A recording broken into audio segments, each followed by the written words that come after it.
Hello guys, good morning to all of you. Welcome back to Learn with Lakshmi Sharma. How are you guys? Hope you are doing good.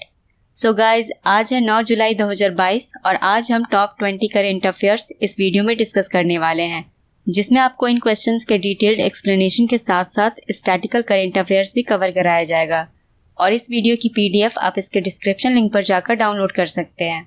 So guys, चलिए start करते हैं आज की video. हमारा पहला question है, which former prime minister of Japan passed away recently? हाल ही में जापान के किस पूर्व प्रधानमंत्री का निधन हो गया है? इसका आंसर है option B, Shinzo Abe. Shinzo Abe जो जापान के पूर्व प्रधानमंत्री थे, इनकी हाल ही में हत्या कर दी गई। जब ये जापान के नारा सिटी में इलेक्शन कैंपेन कर रहे थे, उसी दौरान इनकी हत्या कर दी गई। शिंजो आबे अब तक के जापान के सबसे लॉन्गेस्ट सर्विंग प्राइम मिनिस्टर थे, जिन्होंने 2020 में हेल्थ इशू को रीजन बताते हुए इन्होंने रेजिग्नेशन दे दिया था। जापान, इसकी कैपिटल है टोक्यो। इसके करंट प्राइम मिनिस्टर है फ्यूमियो किशिदा और जापान की करेंसी है येन। हमारा अगला क्वेश्चन है, which general insurance company launch the cyber voltage insurance plan?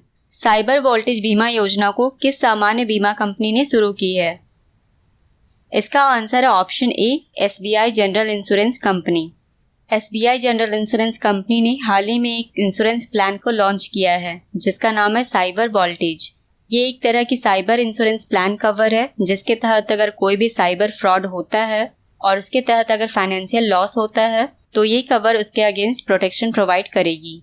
इस साइबर इंश्योरेंस कवर के लिए कोई भी व्यक्ति अपने लिए या अपने परिवार के लिए इस पॉलिसी को खरीद सकता है। SBI जनरल इंश्योरेंस इसे 24 फरवरी 2009 में फाउंड किया गया था। इसका हेडक्वार्टर मुंबई में है और इसके MD एंड CEO हैं परितोष त्रिपाठी। हमारा अगला क्वेश्चन है, who became the first women to feature on International Monetary Fund's wall of former chief economist? IMF की पूर्व मुख्य अर्थशास्त्रियों की दीवार पर फीचर करने वाली पहली महिला कौन बनी? इसका आंसर है ऑप्शन डी, गीता गोपीनाथ। गीता गोपीनाथ, जो कि इंडियन ओरिजिन है, ये पहली महिला और दूसरी भारतीय बन चुकी हैं जिन्हें इंटरनेशनल मॉनेटरी फंड के wall of the former chief economist में शामिल किया गया है। इनसे पहले रघुराम राजन पहले भारतीय हैं जिन्हें IMF के wall of the former chief economist में शामिल किया गया था।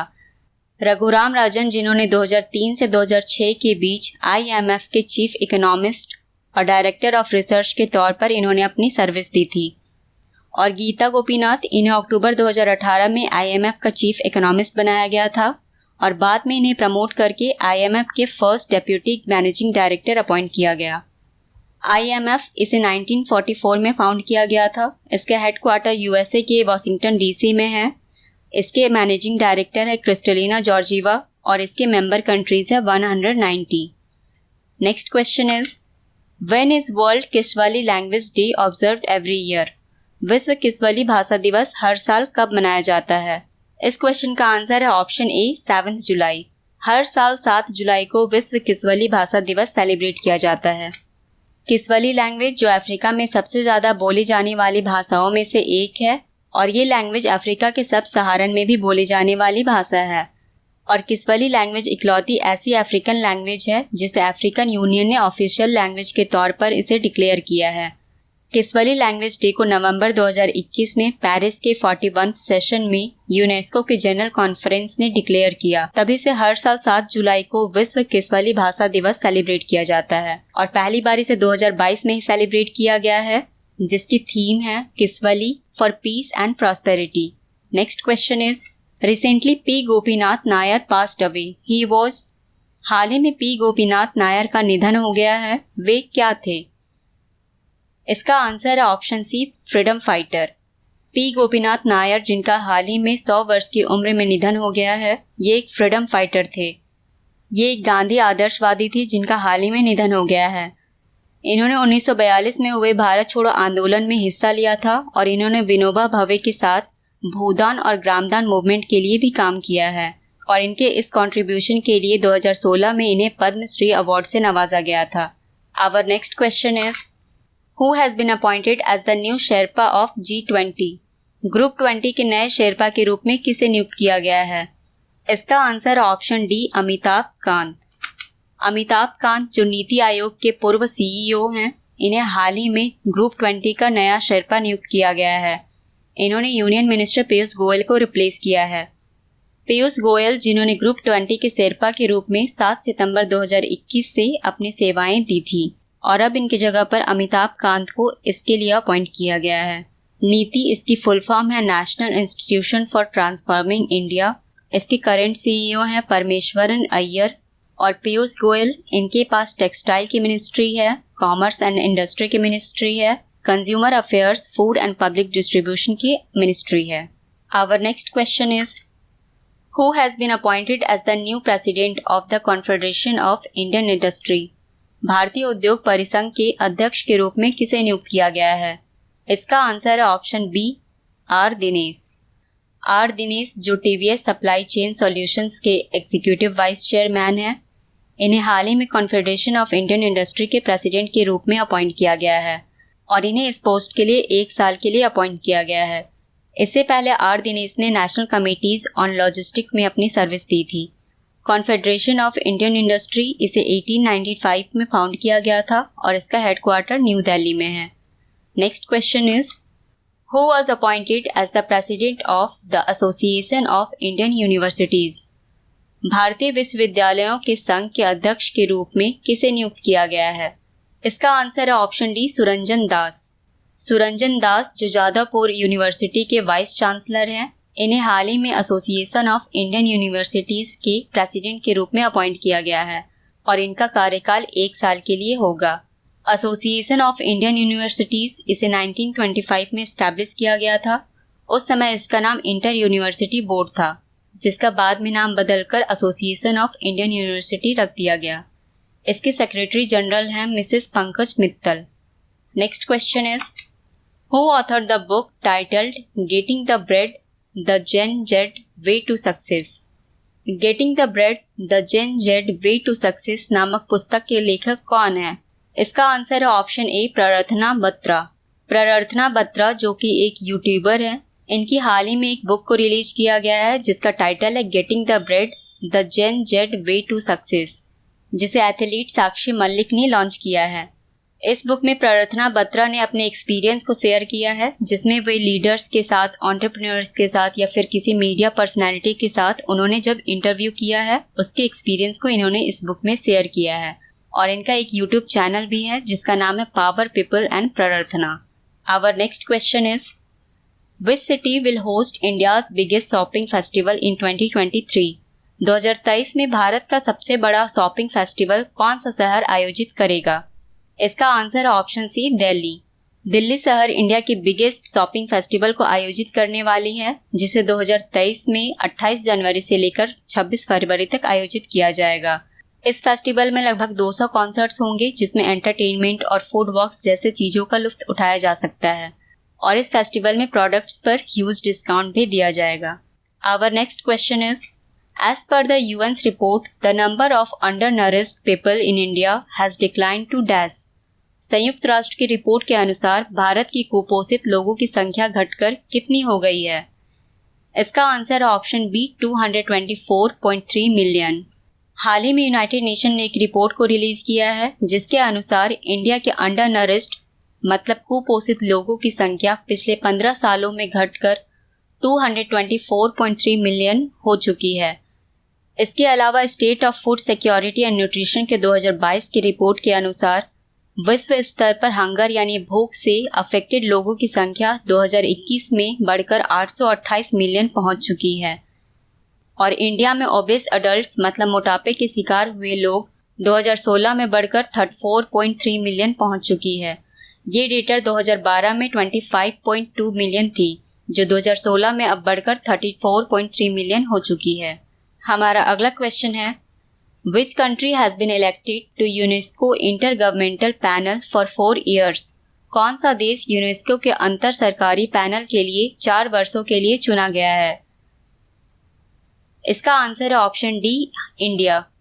इंडिया को यूनेस्को के 2003 convention for safeguarding the intangible cultural heritage यानी ICH के लिए 4 साल के लिए इलेक्ट किया गया है। इस इलेक्शन के बाद इंडिया अब यूनेस्को की इंटर गवर्नमेंटल कमेटी में शामिल होगी और इस कमेटी में लगभग 24 मेंबर शामिल हैं इससे पहले इंडिया को यूनेस्को के 2003 convention for safeguarding of the ICH के लिए सितंबर 2005 में चुना गया था। Next question is, where has prime minister Narendra Modi inaugurated the Akhil Bharatiya Shiksha समागम? प्रधानमंत्री नरेंद्र मोदी ने अखिल भारतीय शिक्षा समागम का उद्घाटन कहाँ किया है? इसका आंसर है ऑप्शन सी, वाराणसी। प्रधानमंत्री नरेंद्र मोदी ने हाल ही में यूपी के वाराणसी में नेशनल एजुकेशन पॉलिसी के इम्प्लीमेंटेशन को लेकर अखिल भारतीय शिक्षा समागम का उद्घाटन किया है। इस शिक्षा समागम को 7 जुलाई से 9 जुलाई तक आयोजित किया जाएगा, जिसे मिनिस्ट्री ऑफ एजुकेशन आयोजित कर रही है। Next question is, which union minister launched Svanidhi महोत्सव? किस केंद्रीय मंत्री ने स्वनिधि महोत्सव का शुभारंभ किया? इसका answer option A, Hardeep Singh Puri. Hardeep Singh Puri जो कि housing and urban affairs minister हैं, इन्होंने हाल ही में स्वनिधि महोत्सव का दिल्ली में उद्घाटन किया है। ये एक कल्चरल फेस्टिवल है जिसे प्रधानमंत्री स्वनिधि स्कीम के सक्सेस को लेकर सेलिब्रेट किया जा रहा है। PM स्वनिधि, जिसकी फुल फॉर्म है prime minister street vendors Atmanirbhar Nidhi, इस स्कीम को स्ट्रीट वेंडर्स के लिए 1 जून 2020 में लॉन्च किया गया था। Next question is, union minister Amit Shah unveiled the Statue of Peace at dash? केंद्रीय मंत्री अमित शाह ने कहां पर स्टैच्यू ऑफ पीस का अनावरण किया है? इसका आंसर है ऑप्शन सी, श्रीनगर। गृह मंत्री अमित शाह ने हाल ही में जम्मू कश्मीर के श्रीनगर में स्टैच्यू ऑफ पीस का अनावरण किया है। ये स्टैच्यू ऑफ पीस स्वामी रामानुजन की है, जिसे हाल ही में अमित शाह ने जम्मू एंड कश्मीर के श्रीनगर में इसका उद्घाटन किया है। स्वामी रामानुजाचार्य ये एक वेद के ज्ञानी थे और एक सोशल रिफॉर्मर यानी समाज सुधारक भी थे। इन्हें बहुत सारे महान कवियों के इंस्पिरेशन के रूप में देखा जाता है, जिसमें अन्नमाचार्य, भक्त रामदास, कबीर और मीराबाई शामिल हैं। Next question is, who became the first captain in cricketing history to record 13 successive T20 wins? Cricket के इतिहास में लगातार 13 T20 जीत दर्ज करने वाले पहले कप्तान कौन बने? इसका आंसर है option B, Rohit Sharma. Rohit Sharma cricket के इतिहास में पहले ऐसे कप्तान बन चुके हैं जिन्होंने अपनी कप्तानी में लगातार 13 T20 मैचेस जीते हैं और ये अचीवमेंट इन्होंने इंग्लैंड के खिलाफ पहले T20 मैच में अचीव किया है। ये T20 सीरीज 3 मैचों की है, जिसे इंग्लैंड के साउथहैम्पटन में खेला जा रहा है। Next question is, who became the 21st state government to announce the electric vehicle policy? Electric वाहन नीति की घोषणा करने वाली 21वीं राज्य सरकार कौन बनी? इसका आंसर है ऑप्शन डी, छत्तीसगढ़। हाल ही में छत्तीसगढ़ कैबिनेट ने इलेक्ट्रिक व्हीकल पॉलिसी को अप्रूव कर दिया है और इस पॉलिसी को अप्रूव करने वाली छत्तीसगढ़ 21st स्टेट बन चुकी है। हमारा अगला क्वेश्चन है, dash developed the special mosquitoes to control dengue and chikungunya? किसने डेंगू और चिकनगुनिया को नियंत्रित करने के लिए विशेष मच्छरों का विकास किया है? इसका आंसर है ऑप्शन ए, ICMR। डेंगू और चिकनगुनिया जैसी घातक बीमारियों को कंट्रोल करने के लिए Indian Council of Medical Research की वेक्टर कंट्रोल रिसर्च सेंटर ने हाल ही में स्पेशल फीमेल मॉस्किटोज को डेवलप किया है। ये special female mosquitoes male mosquito के साथ मिलकर ऐसे लार्वा पैदा करेंगे जो इस तरह की डिजीज को कैरी कर ही नहीं सकते हैं, जिससे डेंगू और चिकनगुनिया को कंट्रोल किया जा सकता है। Next question is, dash became the world's first intermodal partner of the Star Alliance? इनमें से कौन स्टार अलायंस का दुनिया का पहला इंटरमॉडल पार्टनर बन गया है? इसका आंसर है option C, Deutsche Bahn. Deutsche Bahn जो जर्मनी के नेशनल रेलवे कंपनी है, ये दुनिया की पहले रेलवे कंपनी बन चुकी है जिसे स्टार अलायंस का पार्टनर बनाया गया है। स्टार अलायंस जो दुनिया की सबसे बड़ी एयरलाइन कंपनी है। इस पार्टनरशिप के बाद स्टार अलायंस के जो कस्टमर्स या पैसेंजर्स होंगे उन्हें डच बैन के रेल, बस, फेरी या दूसरे मोड्स ऑफ ट्रांसपोर्ट के साथ कनेक्ट किया जाएगा। डच बैन और स्टार अलायंस दोनों ही ट्रांसपोर्ट सेक्टर में CO2 के इमिशन को रिड्यूस करने के लिए बहुत बड़ा कंट्रीब्यूशन करते हैं। हमारा अगला क्वेश्चन है, name the neo bank that recently launched the ally annexure initiative for LGBTQ customers? उस नियो बैंक का नाम बताइए जिसने हाल ही में LGBTQ ग्राहकों के लिए सहयोगी अनुलग्नक पहल शुरू की। इसका answer option B, FI Money. FI Money ये एक नियो बैंक है। नियो बैंक क्या होता है? ये ऐसे बैंक होते हैं जो फुल्ली डिजिटल होते हैं। इसके कोई भी ब्रांचेस नहीं होते हैं और ये अपना सारा काम ऑनलाइन करती है। इस तरह के बैंकों को नियो बैंक कहा जाता है। FI मनी बैंक जो कि बेंगलुरु में स्थापित है, इसने हाल ही में एक इनिशिएटिव को लॉन्च किया है जिसका नाम है एली एनेक्शर। ये इनिशिएटिव LGBTQ यानी लेस्बियन, गे, बाइसेक्सुअल और ट्रांसजेंडर कस्टमर्स के लिए लाया गया है। इस इनिशिएटिव के जरिए LGBT कस्टमर्स के क्या फाइनेंशियल नीड्स होते हैं उसके बारे में इंस्टीट्यूशंस को एजुकेट किया जाएगा और ये इनिशिएटिव LGBT कस्टमर्स के लिए हेल्पफुल होगी।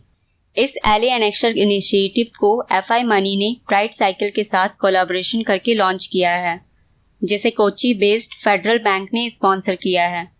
ये फेडरल बैंक FI मनी की बैंकिंग पार्टनर है। सो गाइस, ये थे आज के टॉप 20 करेंट अफेयर्स।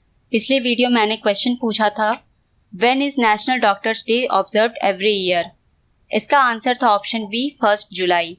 अगले क्वेश्चन का आंसर आपको कमेंट सेक्शन में देना है। So the question is, which organization has projected that India's urban population to be 675 million in 2035? किस संगठन ने अनुमान लगाया है कि 2035 में भारत की शहरी आबादी 675 मिलियन होगी? आपके ऑप्शंस है world bank, SIDBI, United Nations या WTO। इसका आंसर आप कमेंट सेक्शन में देंगे। सो गाइज, आज की वीडियो में बस इतना ही। मिलते हैं कल के वीकली करेंट अफेयर सीरीज में। Thanks for watching guys and have a good day.